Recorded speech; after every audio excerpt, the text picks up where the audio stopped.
for the past months.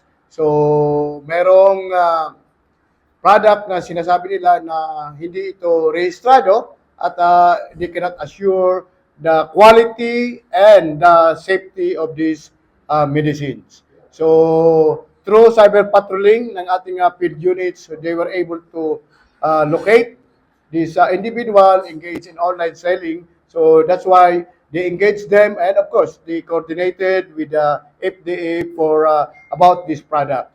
So because of these engagements, so they were able to arrest the guy with 155 boxes of the stated medicine.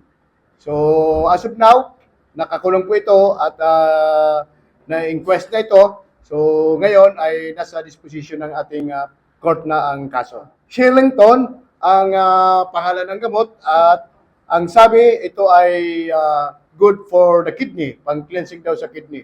So but wala pang registration ito sa ating FDA at according sa ating Food Drug Act of 2009, may selling promotion of unregistered, unbranded to include itong adulterated medicines is prohibited under the law. Ito ay nabili rin online. Meron silang supplier through online din.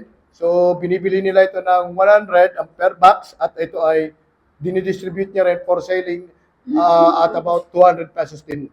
So, kumikita siya ng per box ng 100 pesos. Imported siya, sir.